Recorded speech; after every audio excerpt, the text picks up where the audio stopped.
নমস্কার বন্ধুরা, মানি মাইন্ডের চ্যানেলে আপনাদের স্বাগত। আজকে এই ভিডিওতে আমি E2E রেল ট্রানজিট যে আইপিওটা সেটা নিয়ে কথা বলবো, তার জিএমপি ট্রেন্ড এবং তার সাবস্ক্রিপশন স্ট্যাটাস নিয়ে কথা বলবো। এখানে দেখতে পাচ্ছেন যে E2E রেল ট্রান্সপোর্টেশন ইনফ্রাস্ট্রাকচারের এসএমই যে আইপিওটা, তার এটার যে জিএমপি ট্রেন্ডটা সেটা দেখতে পাচ্ছেন এখানে স্ক্রিনে।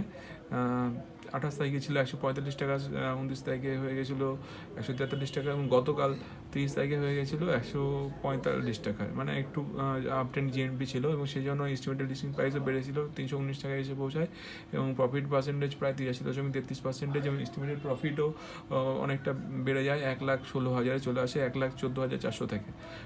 সুতরাং দেখতে পাচ্ছেন এখানে এস্টিমেট প্রফিটের একটা ইনক্রিজ তো রয়েইছে।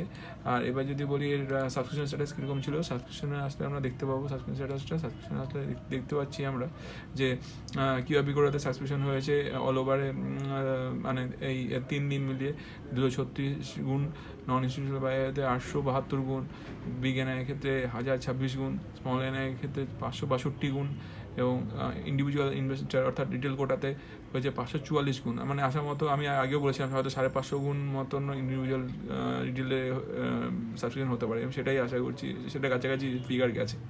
তো অল টোটালে দেখা যাচ্ছে 526 গুণ মতন অল টোটাল সাবস্ক্রিপশন হয়ে গেছে এবং আশা করা হচ্ছে ভালোই সাবস্ক্রিপশনটা হয়েছে এবং এর লিস্টিংটা আশা করা হচ্ছে যেরকম দেখাচ্ছে সেরকম হওয়ার চান্স রয়েছে। তো এই ভিডিওটা এই পর্যন্তই, আপনাদের এটা ইনফর্ম করার জন্য ছিল। এই ইনফরমেশনটা কেমন লাগলো সেটা কমেন্ট করে জানাবেন। যদি ভালো লাগে তো আমার সেটা কমেন্ট করে জানাতে পারেন, আর যদি কোনো ডাউট থাকে তাও জানাতে পারেন। আর আমার চ্যানেলের ভিডিও যদি ভালো লাগে তো আমার চ্যানেলটা সাবস্ক্রাইব, শেয়ার অ্যান্ড লাইক করে আমার পাশে থাকবেন, আমার চ্যানেলটা গ্রো করতে হেল্প করবেন। ধন্যবাদ।